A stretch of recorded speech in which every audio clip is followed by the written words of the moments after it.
It worked. Hi, everybody. Adam Zambruski here.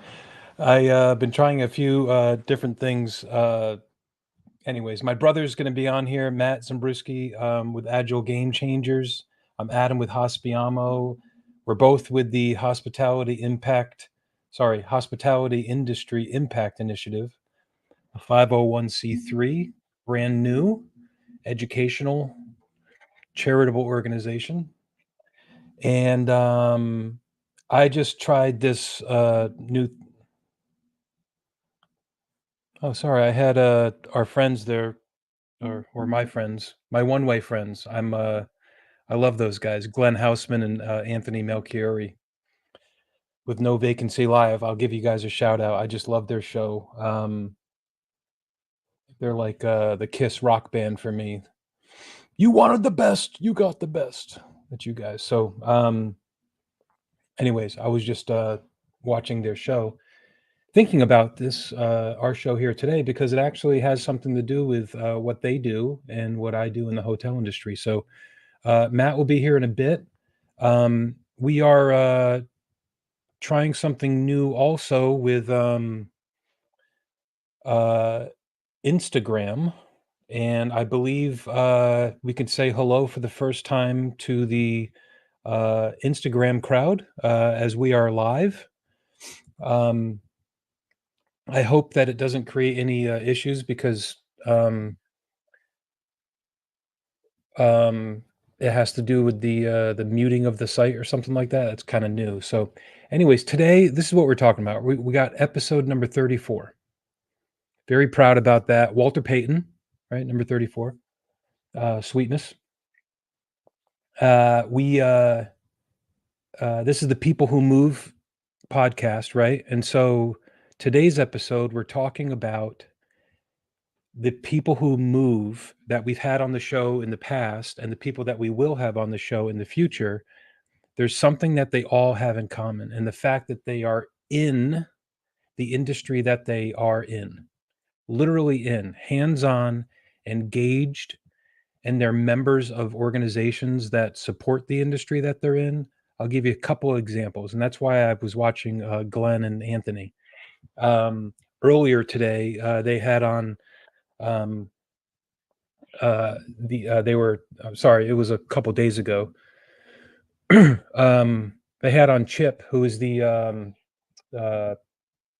president, CEO. Sorry, Chip, if that's not your title, of the American Hotel Lodging Association. And they had on Chip, and they were talking about all the amazing things that the AHLA does, and all the local state organizations. For example, I'm in North Carolina, and it's the NCRLA, the North Carolina Restaurant and Lodging Association. They kind of feed up to the AHLA. And so I would tell you, I don't know what their numbers are, but I've been a general manager. I've been a regional director of 25 plus hotels and been in this industry for a while. And I can tell you, I would think that there's not enough hotels and hotel owners that become members of that organization or organizations like it, such as the CVB, the Convention and Visitors Bureau of all of the cities and states around the United States, and so many more other organizations. And the AHLA, this is not a commercial for the AHLA, but there is some very weird legislation going on across the United States that's really concerning for hotels, that are really, honestly, in my opinion, targeted at hotels. And I will say they're stupid legislations that are without the eyes and the ears of, for example, the AHLA. Sometimes the worst that can happen is that some of these legislations can go through and be approved. So they spend a lot of time on protecting this. One of those legislations is well, I won't go into it. It's the homeless situation in Los Angeles. And there's some legislation that would suggest that the hotel industry is going to be the savior of the homeless. which is a major issue, of course. But it would create more danger than solutions. And so it's not the topic of this episode. The topic is being in the industry. So that's an example of something that I watch and I listen to. Hey, there's my brosif. Hey, sorry for the delay. Just got off a podcast and we were chatting. That's all right. I've well, for the millions of fans out there, they get the benefit by seeing it again. I made a new countdown, bro, and you missed it. So Oh, I'm gonna play it real quick. yeah, play it. All right, let's Here it go. is. We'll start again. Here it is. That's not it. Sorry. That was one of here you go.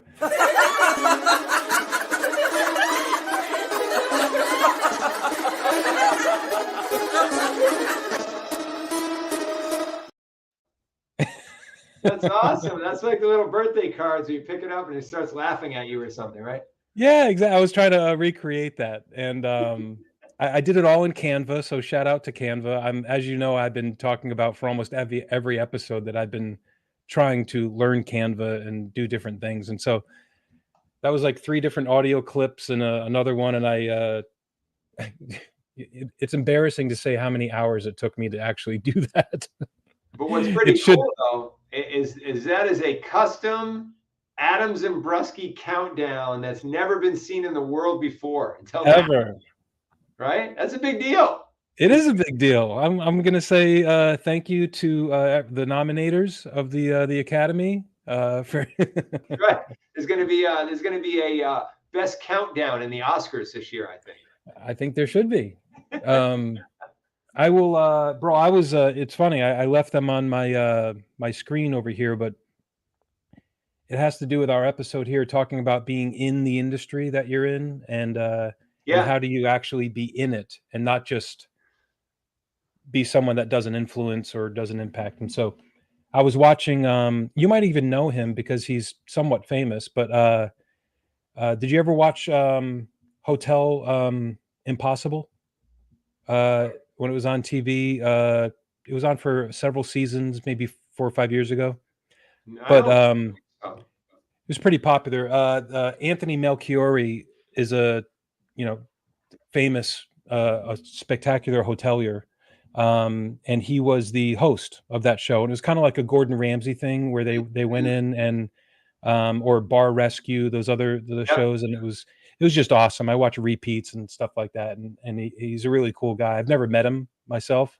I called him him and the co-host or the hosts of No Vacancy Live, which is, in my opinion, the best podcast for all of hospitality. And Glenn Houseman, who I have met a few times, is the host with Anthony, and they just have an awesome show. They're on there almost like every day, and they're funny, but they're also extremely informative. And they exemplify, again, I'm going to say this is not a commercial for them. Well, maybe it is a commercial for them. I think they're great, and I think that everybody that you're in the hotel industry, you should be checking out that show because they just had Chip, who is the chairman and CEO or president of the American Hotel Lodging Association, and in 45 minutes yesterday on their show, I made a post on LinkedIn. I reposted their show. Yeah. And I said, if you have any question about what's going on in the past year or what's going to be probably happening in the next year in hotels or even hospitality, just watch this 45 minutes. Wow. And it's really good. There are some, I was just saying here that I could have very easily gone off on a diverged the conversation today around some of the legislation that's going on in the United States that's been, in my opinion, targeted towards hotels. That if these legislations go through, it would be dangerous and horrible, not only for hoteliers, but for people that work there. It would not be a good thing. And I don't know who these people are, man, that we as in the United States have been electing into these offices that have even thinking about things like this. For example, you want to hear a great idea? In Los Angeles, to solve the homeless problem, which is a major problem everywhere, right? They said, "Oh, we'll just give vouchers to the homeless people, and we'll just put it in the law that if so anybody with this voucher can walk into a hotel and say, 'I want a hotel room,' Wow. and it's for one night." Now, you think about all that just for a moment, let that sink in. Yeah, that's But not that's I a mean, it's for one night. I mean, so these are not doesn't well solve thought the out. problem. It causes an issue for the hospitality hotel owners and all this stuff. There's just a million things that are not good about that idea. The only benefit is the person gets one night. What happens the next day when they have a one night voucher? You think they're going to check out on time? Yeah, They're going to be like, hell no. there's a And then you million. got police. Then you have to get the police in there to evict them. It's just ridiculous. But it's a very real piece of legislation that's going through the process of becoming a law. And if it weren't for the AHLA and their local organizations in California and county and city throughout the nation, like Yeah, we might not know about it and it might go through. You know what I mean? So there's also a bunch of other stuff, but like I said, that's not the topic of today, but it somewhat is because the topic of today is being in your industry. And so um, if you're either in or you're out, I don't think there's any way that you can do it on the fence. hmm, So I'm a big fan of saying that because I've been on both sides. I've been a general manager, for example, that I've had the local AHLA or statewide lodging association be like, "Hey, you guys should be members," and I'd be like, "I don't have it in the budget," and yeah, then I want to be a member. I want to go to the meetings. I want to be involved, but it's whatever, two, three, $400 a year, and it's not in the budget, so I can't do it, but let me call my owner, let me call my manager, let me call my director or and they're like, and then I have to fight for it. And I'm fighting for something that makes so much sense, but there's a lot of that going on. And so, uh, having been on the ownership side now for a little while, I'm able to make a difference by saying, yes, we're doing that. It's no question. Put it in the budget. yep, Hotels have to be included in that. Put it in the budget so that there's just no decision that needs to be made. And so I'm not on the fence, right? But I'm a decision maker, and when people are, I- I'm I'm motivated to get as many of those people from that might not be in the decision making, but are the ones that are in the industry yeah, onto the decision making side, right? And yeah, so that, and so um, yeah, I started thinking about the hotels. I started thinking about your industry, and there are some ways to be in your industry, right? And so I did think of our man Zig Ziglar, yeah. Good. and so because I tend to go off on a tangent sometimes, like I just did, I pre-recorded it. It's 3 minutes and 50 seconds, I think, Let's do it. but I pre-recorded a Zig Ziglar story called "The Railroad Story," and I think that you know what this is. Yeah, Because we're big fans of his. So shout out to Zig, such a big impact for us. So I'm going to play it, and it's just yeah. 4 minutes. Oh, and there's a backdrop of my favorite things about the hotel industry, about what I love about the hotel industry, because I was talking with Chat GPT.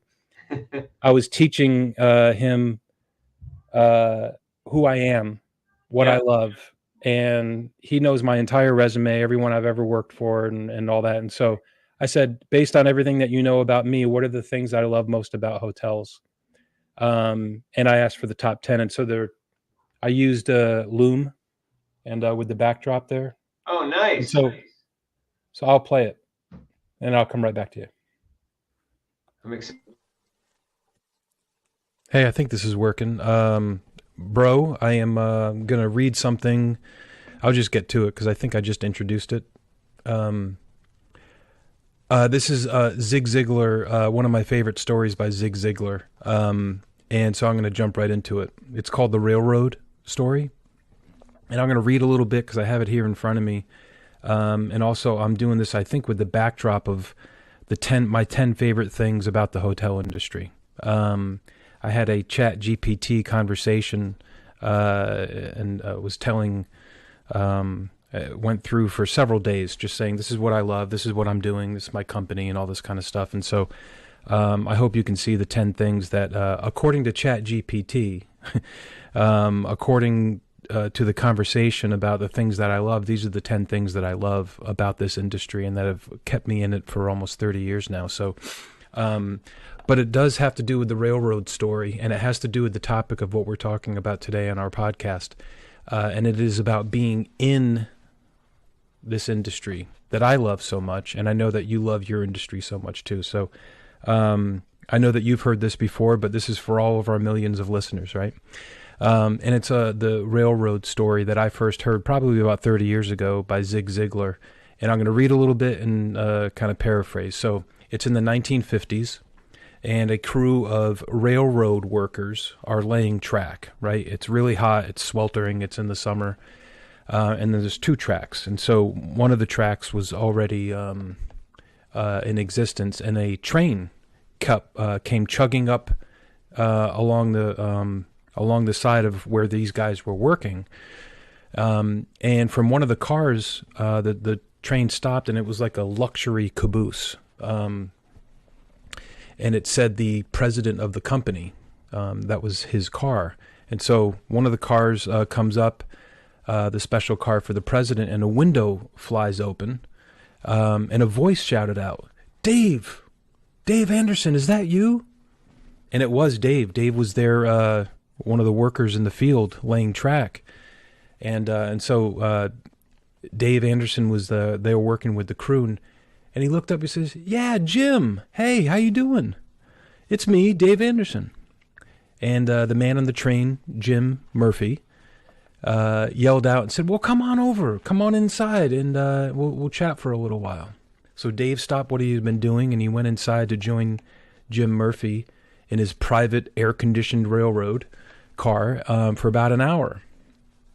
And then he comes out, and so the crew that he was working with naturally said, like, "Geez, who the heck was that? And how do you know him? And what's going on here?" And he goes, "That was Jim Murphy, the president of the railroad." "Whoa, that's Jim Murphy, and how do you know him?" And so they all gathered around and said they wanted to find out how Dave knew Jim. And so Dave explained, he goes, "It's quite simple." He goes, "When I started with the railroad, it was 20 years ago, and Jim Murphy actually started on the same day, and we started work together. And we've been pals ever since." And so now the crew was really confused. They said, well, they wanted to know how it was that Dave and Jim Murphy started on the same day 20 years ago, and how Murphy was now president of the company, president of the railroad, and Dave is still working in the hot sun on laying track. How did that happen? And so Dave looked up wistfully at the sky and said, "Well, a little over 20 years ago, Jim Murphy went to work for the railroad, and I went to work for $1.75 an hour." That's the story. Back to you, Matt. That's And we're awesome. back. Yeah. I always remembered that, and I always think of it whenever I think about being in the industry, being, and you know what's funny, and maybe you have an example of this too. When I meet somebody, which most of the people that we've had on the show, I get the same feeling from. They're in it. They are in doing things that they are, um, of what they've chosen to do. Most of them, yeah, they're in hospitality and hotels, but we've had on authors, we've had on social entrepreneurs and Yeah.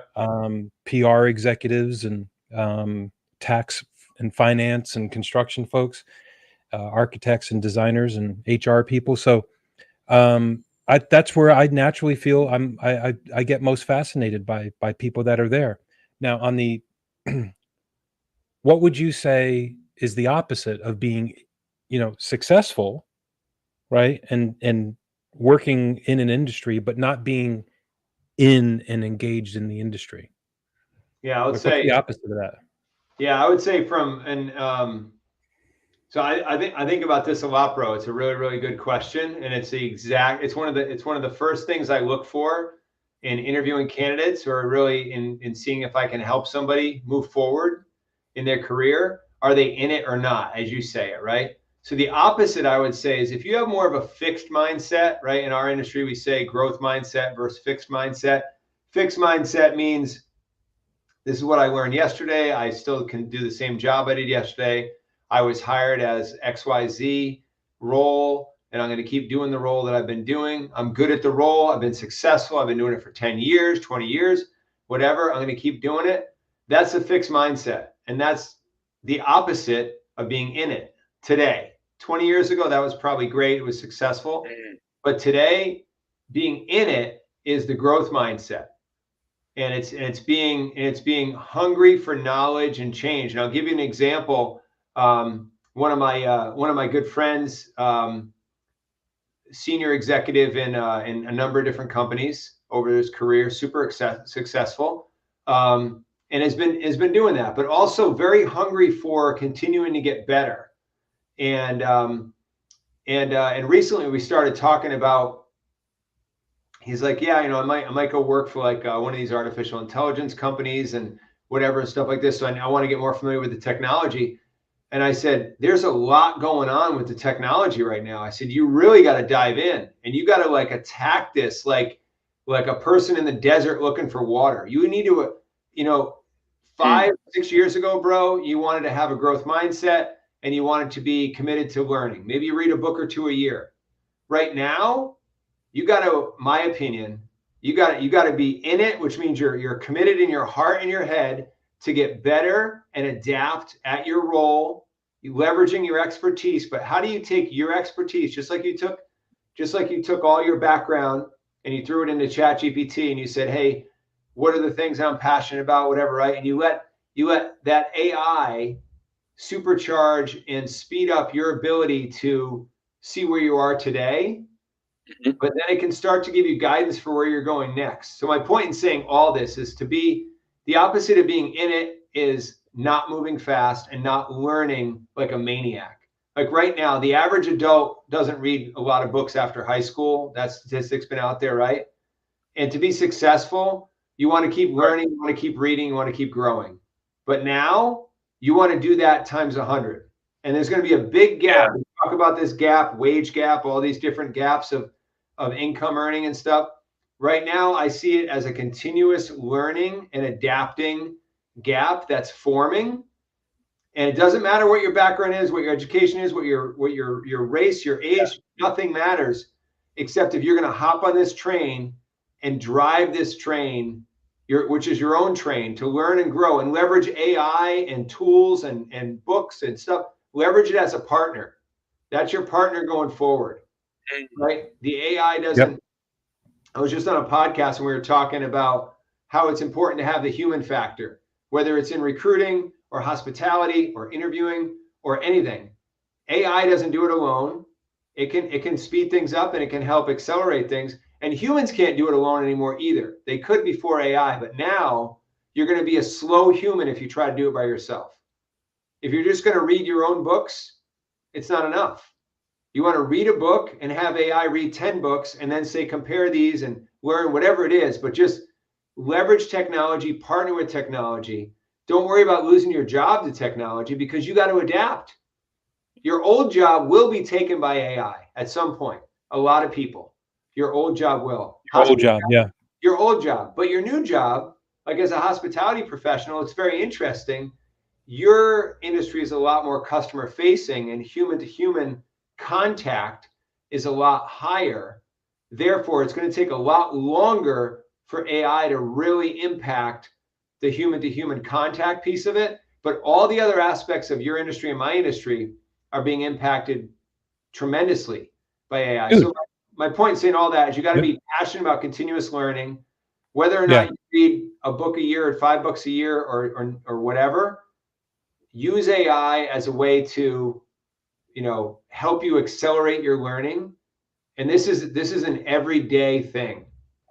Maybe you take your weekends off or whatever, but you want to accelerate. Like AI has a lot of benefits. Here's an example from a from a happiness perspective. Okay, this has nothing to do really with either industry, but and I don't even know if I told you this last night, but I went on AI Chat GPT last night, and I was gonna do something for business and whatever for a few minutes. But when I went on and logged in, it said we've just released the new GBTs, the new GPTs or whatever. And it's basically an app library that the OpenAI company and a lot of other people have been working on. And I went in there and I said, there's a whole bunch of stuff here. They're all different versions.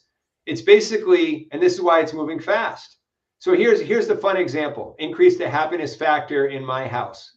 Our granddaughter, Samantha, loves coming up to my office. She's like, you want a break? I'm like, yeah, I'm on a break. She's like, all right, I'm gonna make a coloring book. So let's make a picture of some princesses and unicorns.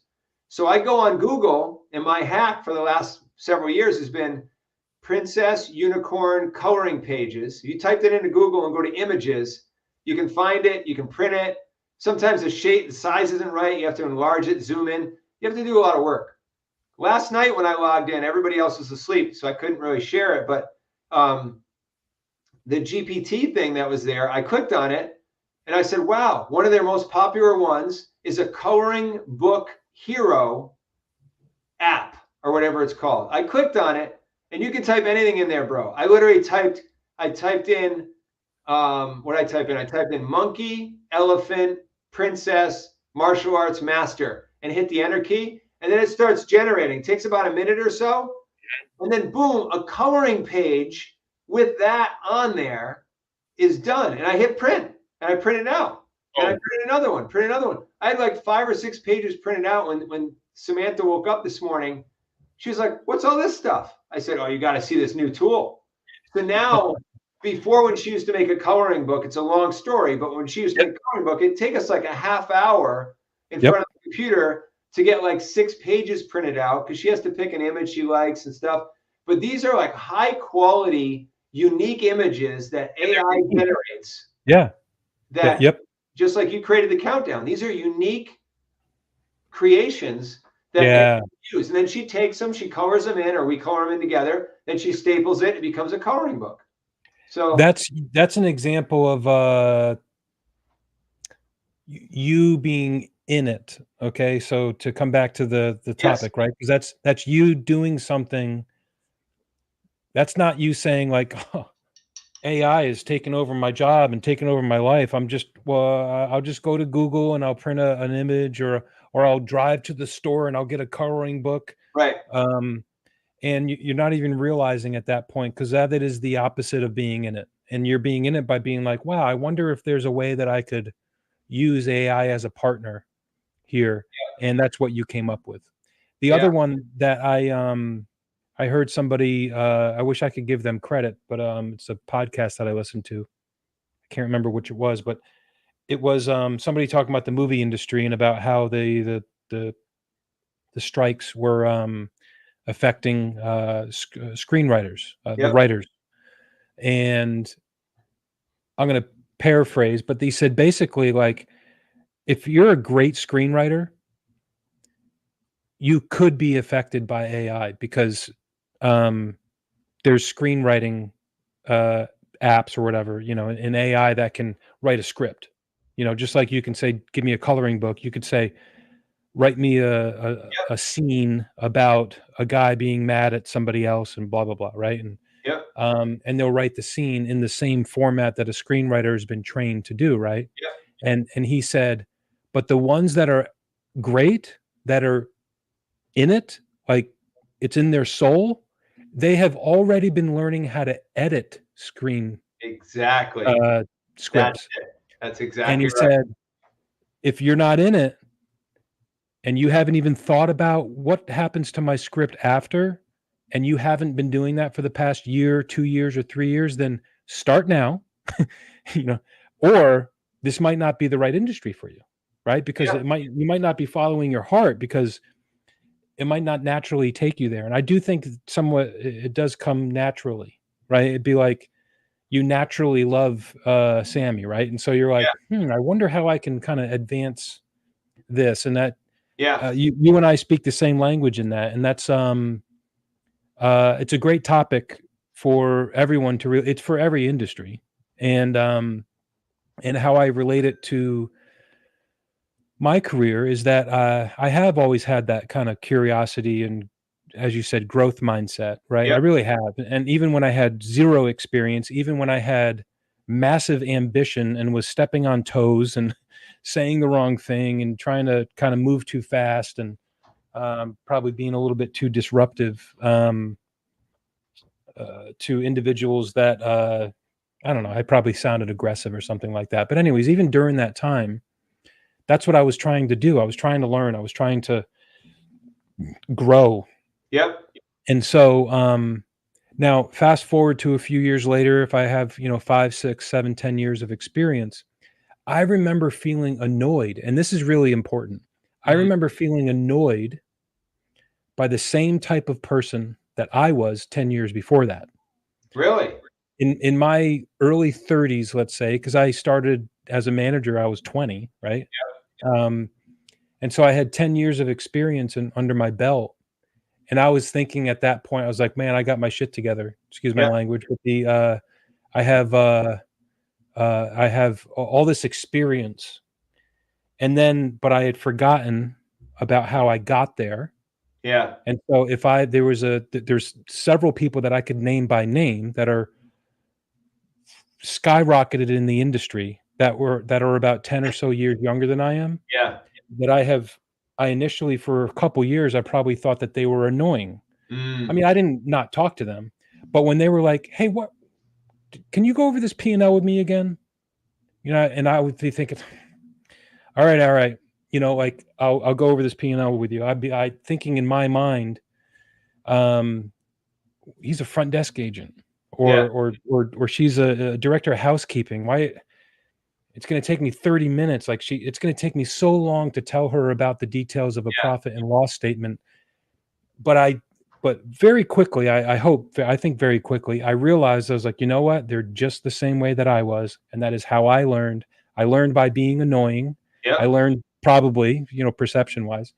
I learned by raising my hand. I learned by just reaching out and grabbing the things that I wanted to learn about. And I'm treating AI the same way. I have been, ever since that you called me and said like, "Have you heard of Chat GPT?" And I was like, "Yeah, I read an article about that." And Yeah. then for the past year, been jumped in head first, and it's created a lot of opportunities for both of us. So Yeah. um, what I have on our list here also, because it is aligned, it is something that you also introduced to me that I've been jumped into head first.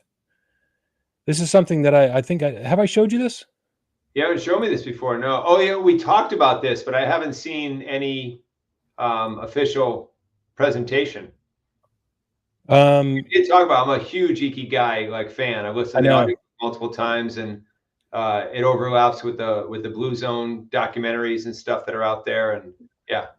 So the reason why this popped in my head when I was writing this kind of just the description of what we're going to be talking about is it goes back to what we were just talking about the natural ways that people do get engaged in an industry by not just doing your job, but just by, I really like this, Hmm. and so I'm going to keep on doing it, and that's what gets us through the bad days, right? That's what gets us through some of the challenges and to help us overcome it, rather than just being an onlooker, getting a paycheck, as I might call it, right? So, Yeah. um, yeah, you had suggested Ikigai a long time ago, and then I got the book, and then I read the book, and so we have you and I are both on the board of the Hospitality Industry Impact Initiative, right? And Yep. so this is for anyone that wants to go on our website. This is on our website, the Ikigai framework, and so Matt taught me about it, and we shared our stories.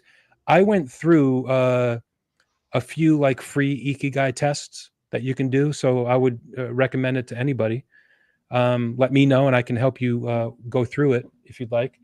Um, so I went through the test, and it's awesome. There's one on. I, I wish I could remember the name of it, but it was really cool questions. It was like, would you rather do this or this? Would you rather Yep. do this or this? If you had an opportunity to be great at this, or this, which one would you pick?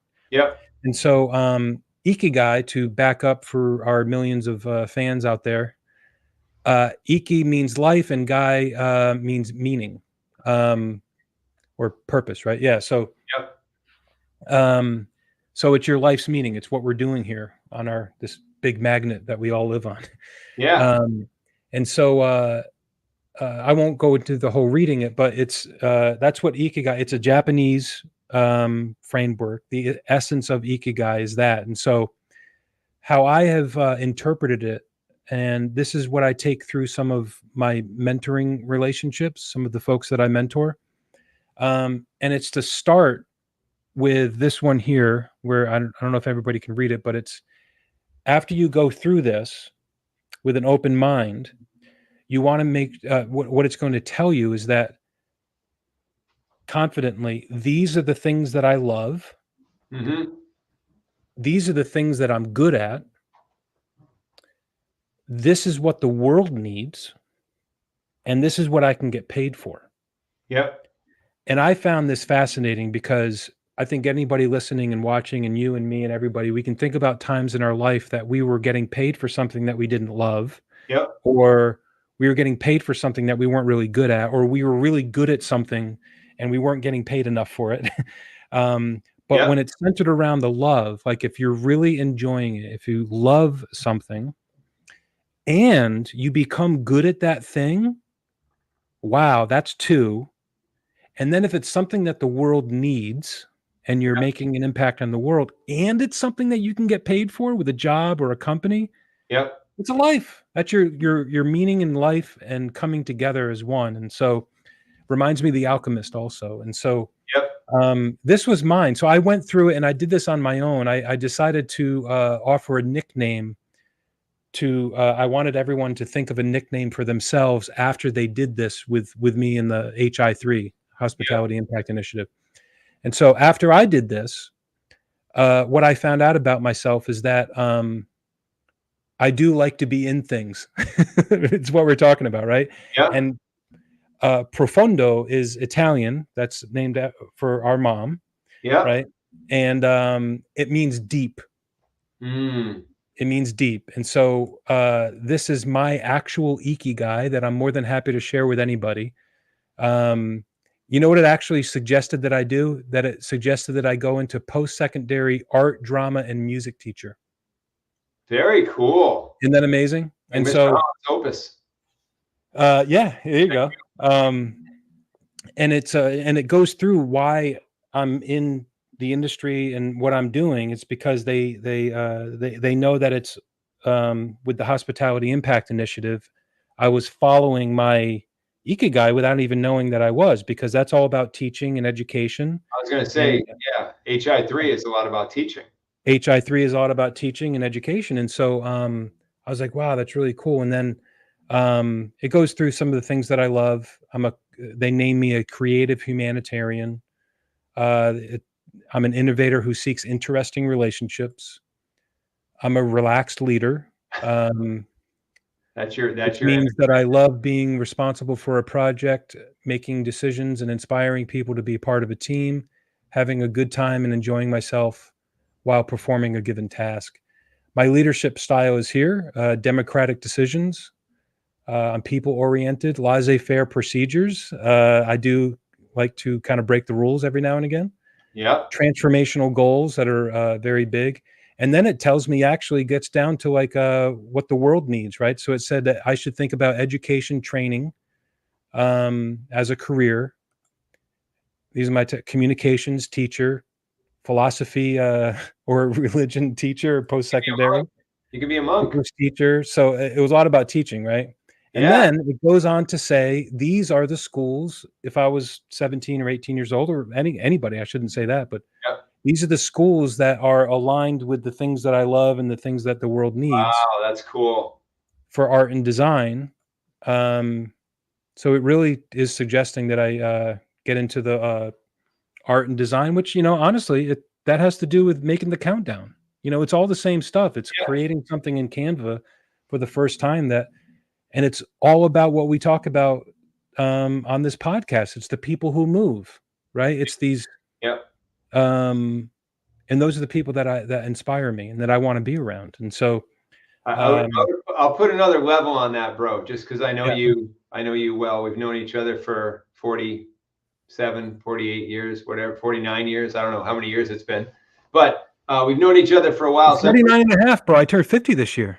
49 and a That's half. right. It's your big This is year. my, Exciting. yeah, I think so. Right. Yeah. It is 2024. You're right. So, Yep. yeah, I'll put another level on this just to see how this sits with you. I agree with what it says.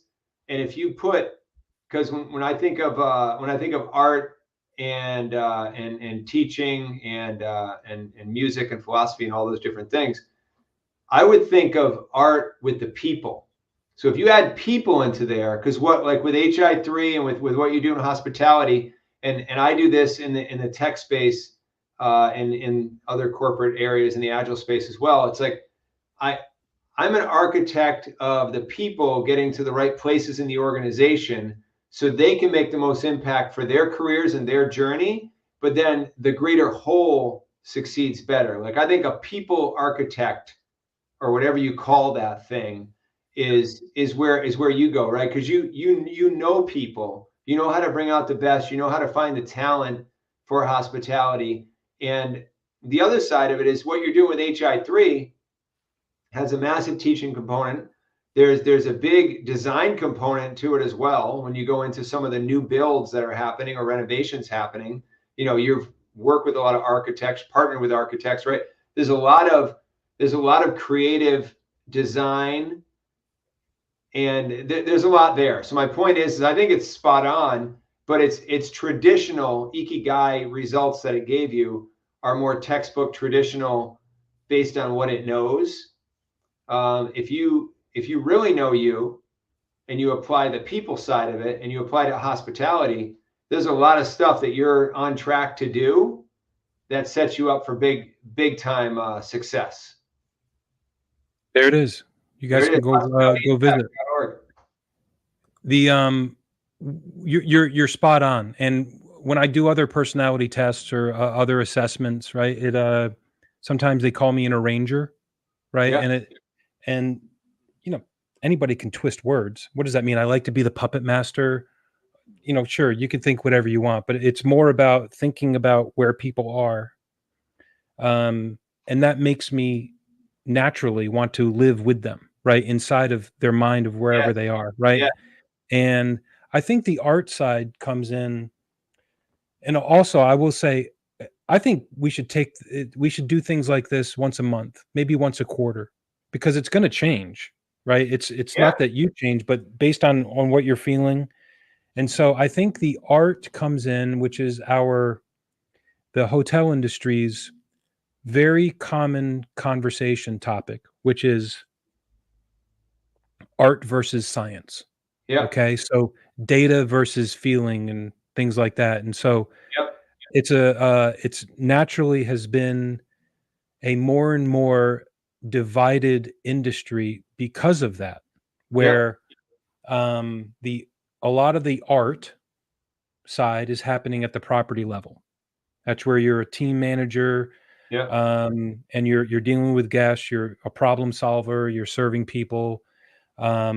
The sales, the marketing, the I mean everything. And so I'm not saying it's all art, right? Okay, there's definitely a business side, and there's data, of course.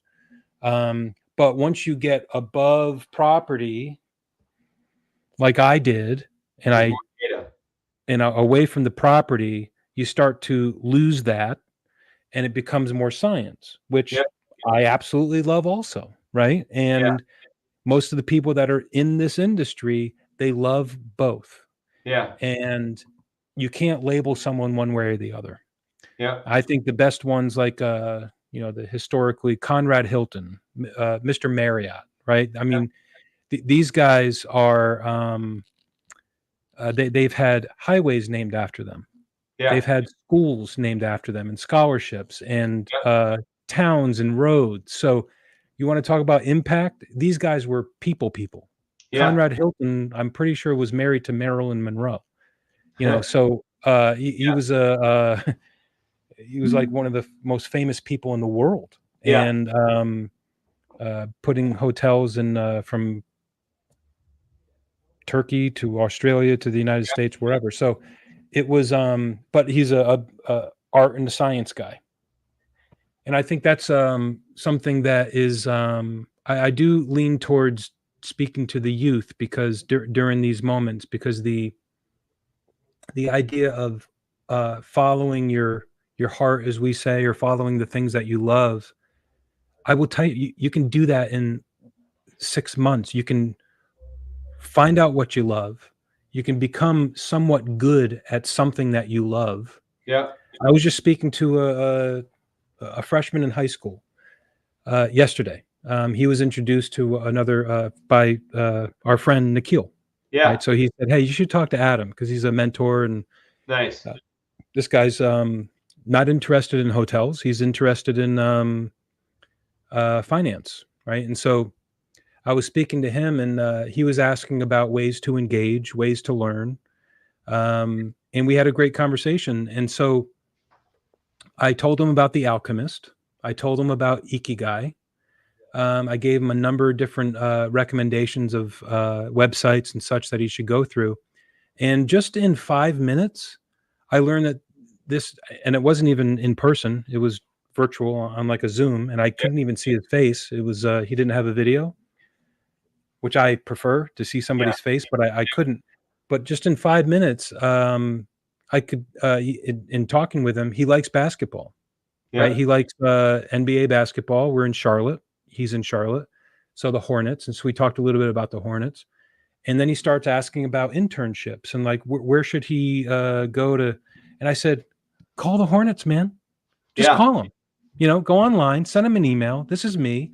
I said, if you want to, I'll write the email for you if you want, and I'll send it to you, and you can send it. You can copy me, and just start engaging. If you love basketball, and he goes, I also love cricket. He loves cricket, and I said, I can't help you there. I don't know anything about cricket. Charlotte Cricket Club. Yeah. But cricket's pretty popular here in Charlotte. And the so I was kidding. I didn't say I couldn't help you there, but Yeah. talking through all that, he really enjoys it. And he had I could tell he had a little spark in his mind. He's like, I didn't even think that was possible. I Yeah. said, man, the fact that you're talking with me, I'm 50 years old, you're 14 or 15 years old. Your friend has had a conversation with me. You don't know me. Yeah. But I can tell you that there's like 1,000 people just with me that I have met over the years. And I've said, if you want to give me a call, let's talk for 15 minutes. I might be able to help you. I don't know. Yeah. I like helping people. So he chose to contact me. Yeah. Right. And this young man, and I said, that says a lot about you Yep. because there's thousands of others that choose not to do that. Yep. So don't think that you should not do that to the Charlotte Hornets, Yep. right? Or the Carolina Panthers if you like football or whatever. And there's other things that he loves to do. And I said, just imagine working with or for, even if you're not getting paid, it's an internship or whatever, and just to be in that environment that you love, it'll just skyrocket your happiness, Oh yeah. and just, and so, I want to go back to what you said earlier, and then we can start to wrap up if you want, about um, being. I can't remember exactly what you said, but it was when we were talking about the railroad story about being like a young person listening to yourself. I can't remember what you said. I lost my train a little bit. About the That's growth mindset with the yeah, the growth mindset of being curious and stuff. And so yeah. you're spot on, because at some point, like I said, when I became 30 or so, I was a little arrogant probably, and like Yep. shut off, right? And I was still curious, but I was kind of shut off to that next generation because for a little while I was, and then I recognized that, and then I kind of reopened the doors. And so um there is the growth mindset of when you're involved in doing something in an industry. I mean, the hospitality industry is not even an industry. Did we talk about that? Yeah, we did. Yeah. I'm like Mr. Hospitality guy, right, to friends and family and stuff, but Yeah. It's not even an industry. There's the hotel industry is not even called hotels. It's called accommodations, Yeah. right? So that's the actual industry. And then there's food service and Yep. um, as it comes to jobs and the census and all that kind of stuff. So the industry is what you want it to be. Yep. And I can actually say that I'm more in human resources than I am in the hotel industry. I'm more in um, maybe I am more of a teacher or an educator than I am in the hotel industry. Who cares, Yeah. right? Even if you're working for a company that might not be in the hotel industry, and maybe you work for a payroll company that is selling to hotel employers, Yeah. hospitality employers, and you get to go out there and sell that software to them, and you get to go travel the world and visit a bunch of different hotels and meet with people. If that's Yeah. what you love to do, that's awesome. That doesn't mean you're not in the hotel industry. You're maybe you're a software engineer, but it once you go up those levels, you start to understand that there's not that many. We're not that different in the things that we when we start having those conversations to ourselves of the things Yeah. that we love. You know. Yeah, and it's I think it's good, bro. I'll tell you, listen. I don't think I recommended this book to you yet, but one of my previous business coaches recommended it to me, and I was like, oh, I'll check it out. I don't know if you've ever seen the guy, but Naval Ravikant. Have you seen him? He got pretty popular in the last like Oh, 5. I've seen his name. Yeah, I saw. I must have seen his book. He's been Came on out. Joe Yeah. Rogan and stuff. So he's done a lot of like Twitter. I'm not on Twitter much, but he was like big on Twitter, and he's just like a modern day philosopher, practitioner of just knowledge.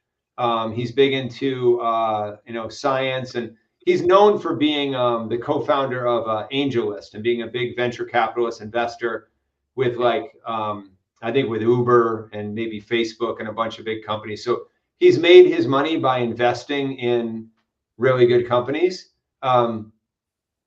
But he didn't grow up with any money and stuff like that. But he's done a lot. He's like, as I say, be voracious with your reading, with your learning, with everything. He's like that. And you know how he grew up, which is very interesting, is he had a single mom. His dad wasn't around. They moved from India to the U.S. and this might have happened in India when this happened, but I don't know if it was India or U.S. But single mom. His mom had to work a bazillion hours. So after school, when he was like 7, 8, 9 years old, after school in his town, there was no daycare. His mom couldn't afford that. There was no after school programs like we have today. So after school, his mom said, go to the local library and stay there until 6 p.m. I'll come and get you, and then we'll come home, we'll do dinner or whatever. Because she had to work all day. He went to school all day. So then from 2 p.m. to 6 p.m. every day, his whole childhood, he's in the library. So guess what he did? He started finding books he was interested in, started reading books and reading and reading and reading. He read like every book in the library as like a little kid. He kept reading more and more. Imagine that, like age 7 to 17, you're reading books like all the time. So anyway, I say that because he's put up a lot. Yeah, that's him. And somebody else who was very impressed with him wrote a book called The Almanac of Naval Ravikant, where they took a lot of his interviews and his tweets and things like that, and they put it into a book. I'm sure they worked with Naval to get his approval and whatever. But it wasn't Naval who wrote it. It wasn't his book about how to live life. It was But he inspired that. it was all his tweets and his interviews and all these things. Oh wow. And then somebody read it, so I listened to the audiobook. But I say that because it's very he said a lot of things in there that are really important. Like, you want to be a continuous learner. You want to, and this is like, again, with today's world, you want to like 10x all this stuff. Like if you were reading a book a week, now you want to do like 2 books a week or whatever. You want to keep growing. But what he said, and this gets to my point, is he talks about what you're talking about with Ikigai, which is, okay, you want to find something that you love to do, something you'll get paid to do, something the world needs, right? Something that's in your sweet spot and you're good at, right? So how do you find that? That's the question, right? Okay, you're 8 years old, you're 12 years old, you're 20 years old, you're 50 years old. How do you find that? And what he said, and he's a very logical person, and he's thought about this a lot. He said, the way to find it is through trial and error. This is a very, very smart guy. He said, some people find it quick and they're like, oh, I'm going to be a dancer. And they're dancing their whole life. And then they're on TV, they're a professional dancer, whatever. Some people find it slow. But what he said, it's your responsibility to look. That's why what you shared with Ikigai and doing that test, it's your responsibility to look for where that sweet spot is for you. And then when you find it, that's all you do. But until then, it's like sports. What's your favorite sport? Well, I don't know. Try a bunch of sports. Do you like bike riding? Do you like running? Do you like cricket? Do you like basketball? Keep trying them. Keep trying them. That's why, like, for kids, like as parents out there, let your kids try as much stuff as possible until they find something that they're so into, they would do 24 hours a day, for the rest of their life, and they would love it. So let them, but that's what he said about whether it's like with fitness. He says he's not big into fitness, but he said, I need to have some type of workout and fitness routine to live a long, healthy life. So I got to keep experimenting and find something that I like to do. So I don't know if it's cricket, but he has a sport that he likes, and he has a certain cardio routine. I don't know if it's riding a bike or something. He experiments with a lot of stuff and then found something that he really enjoys that gives him the fitness benefit, right? He did the same thing for work, right? He figured out that he's really good at investing in companies and seeing what they're doing and all this stuff, right? He's really good at that. It took him a while to get there, right? I think he's in his mid-50s now or whatever, but he didn't get there overnight. But the point is he says it's your responsibility to keep learning, to keep looking, look for your exploring, right? Exploring, yeah. And once you find it, he said, that's all you want to do. Once you find it, everything outside your sweet spot, let somebody else in your team do, someone else in your family do. He said that's where it takes a lot of discipline. Don't go do all this stuff because you get to do 10% or 5% of your thing. Once you find your thing, he said, go all in. That's it. I think that is, in order to encourage that, and I use that word after much thought, to encourage that is the job description of a parent and as a leader. Yes. Love it, bro. We have to encourage that. It gets me emotional sometimes thinking how little amount of encouragement that people need to do just what you just described. Yeah. And I do remember about shout out to Bill Henderson. I have many favorite general managers and mentors, but he was my first general manager at Marriott. Also, shout out to Joe Massey, who was my first direct supervisor at that same hotel.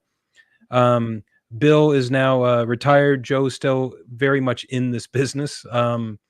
But Bill Henderson changed the game a little bit at that particular hotel. It was a full service, big Marriott, big convention type Marriott in Orlando.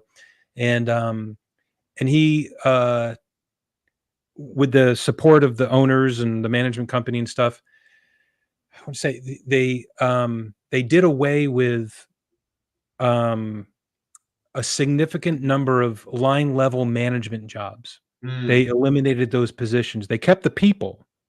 They limited those positions and created a management training program where every single manager, and there was like 30, 40 probably, they had a different title and they worked in a different department for 6 months. Nice. And I was a guest service manager at that time, and my job got eliminated. He goes, that job's no longer there. You're going to be director of catering. Nice. And I had only worked in restaurants and kitchens, and I had never been a director of any kind of banquet or catering. Yeah. And I said, what are you doing? Like, I didn't say this literally, but I thought that. And over a short period of time, I learned that this is exactly what he was doing. What you just laid out there. Yeah.